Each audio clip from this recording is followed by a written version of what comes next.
today we are going to convert this golf cart in a standard lead acid battery setup to lithium. We are spending our winter at Leo's campground, which just happens to be the campground that Gabby's parents own. And they've had these electric golf carts for a while now. They're running on standard lead acid batteries. Gabby's dad was so impressed with our setup in our RV, converting everything to lithium and putting solar, that we figured why not tackle a new project today.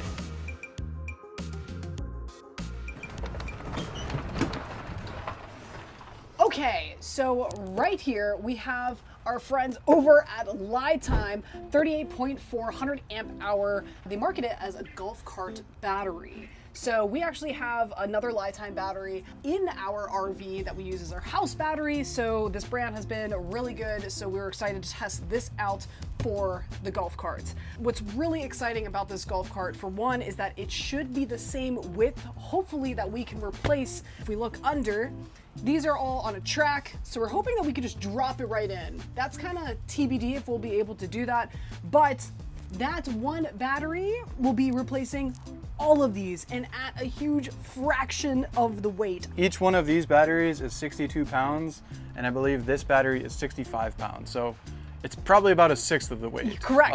So we're dropping over 300 pounds here. 300 pounds, be able to use 100% of the capacity, life cycle, or the duration that these things will last for. This will last for 10 years. This has been a pain point for my parents because they're having to replace these batteries every 2 to 3 years. So it's costly, it's wasteful. Let's see if we can get it done. Now, this is sort of the start to this project. I also have plans to put solar on the roof, get a charge controller, and have this thing run off the sun, but we figured why not start with manageable chunks? So we're gonna start with the battery first, see how that works, hopefully get that working, and then we'll move on to the more fun stuff later.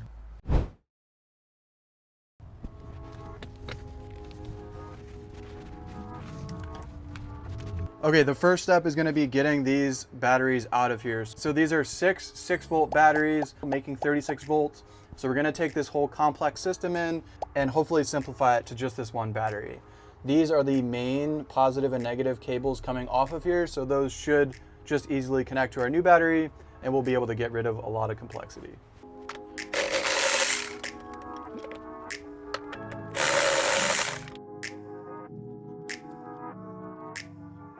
So these things look pretty small and compact, but they are little tanks. They're pretty heavy. And if you notice, one thing to point out here, clearly there was 3 batteries that are green and 3 are red. They were different brands installed at different times.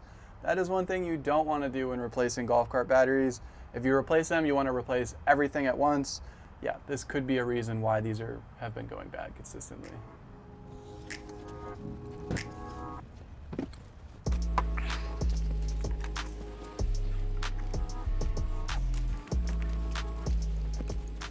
One last thing you want to do before disconnecting everything is really just remember where everything goes. So we don't even know what all the wires do, but we're just going to keep track of which ones go to positive, which ones go to negative, and then put that to our new battery system. And hopefully when we take these out, we'll get a better sense of what everything does. The easiest way to do that is just take a picture or video.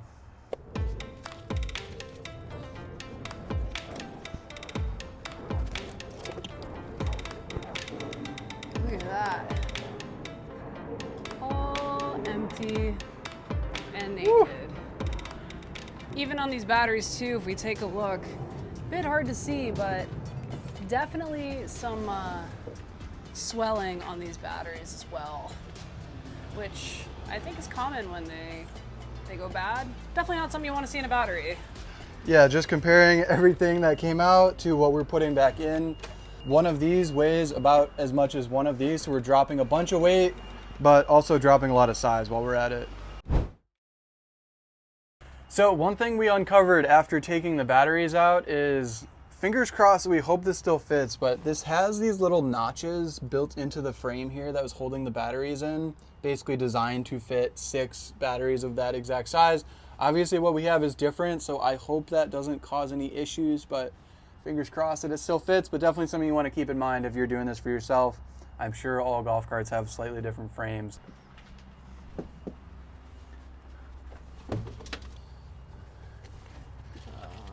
Okay. Damn it.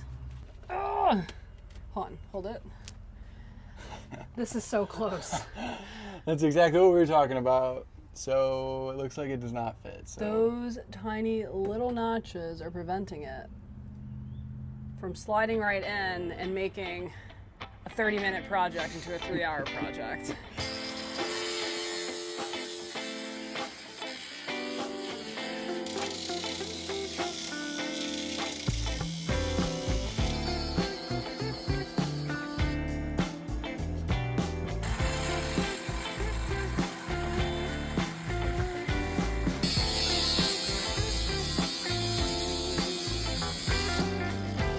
Okay, so we had to go back to the drawing board. We got some grinders with the help of Dad.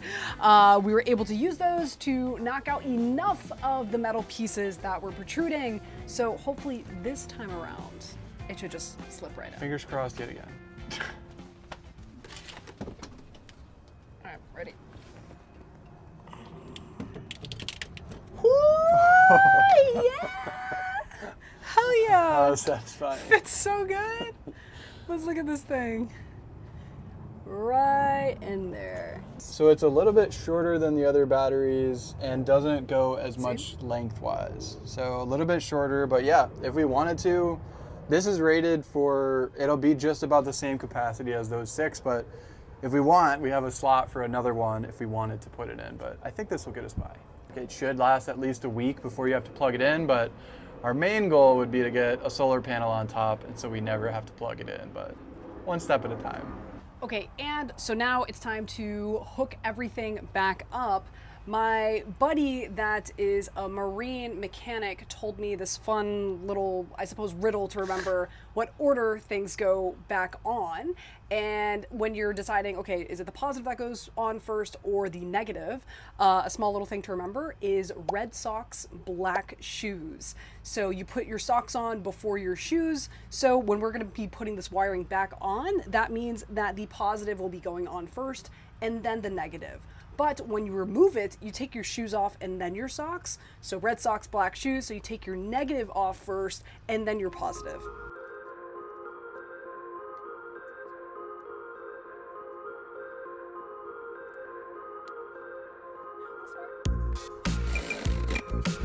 So in theory, I suppose it should work. Everything should be connected right now. All right, let's clean this up, see if it works.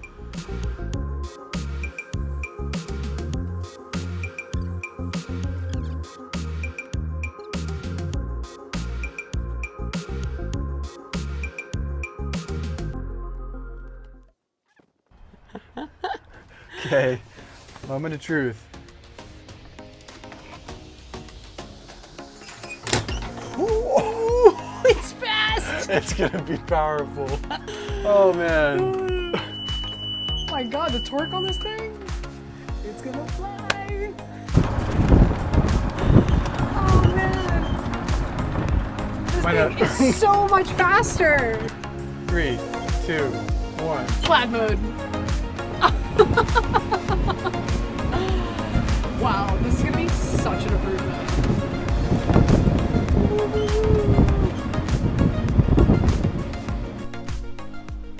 Okay, so that actually wasn't as bad as I thought it was gonna be.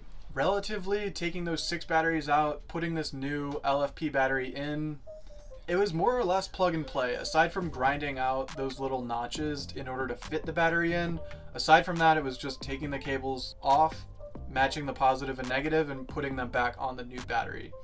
But there were a couple things that we didn't include in this install video that I want to make sure to mention in case you want to do this install by yourself. So there's 2 main things that we didn't cover that's going to be important to know in case you want to make this conversion. The first one is that you might need to get a new charger for your new battery. Now, sometimes you might get away with charging a lithium battery with a lead acid charger, but it is not recommended. There are specific chargers made for lithium, specific chargers made for lead acid, and they're not meant to mismatch. One of the reasons for that is I know that they tend to run at different voltages, so sometimes you can charge a lithium battery at a lower state of charge range, but then it won't get up to 100. that might be something you encounter. The other one related to this is you might want to look into a new monitor to see the state of charge of your battery. So the one that came with our golf cart is just a little gauge chart. It shows you kind of the general range of the battery, and then it tells you when it's charging. When we plug the lithium battery in, it now says that the battery is charging at all times. And that is because I mentioned that lithium tends to run at a higher voltage. All the monitor does, it seems, is check the voltage of the battery. So with this new battery, it thinks that it's charging all the time, but it's really just sitting. These two things, a charger and a monitor, are things that we have on order right now and we're waiting to get from Amazon. We'll include those in our next install video. We just didn't have the parts and didn't get the chance to get into it today. The other things that we're looking into, like I mentioned, is putting a solar panel on top, so we don't even have to worry about plugging this in at all. Our goal is to have this golf cart 100% powered by the sun, but that's gonna do it for this video. Make sure you stay tuned for future ones. We're gonna do future upgrades to this golf cart, like I mentioned before, and you definitely don't wanna miss those. Ready? You have a last word? 1,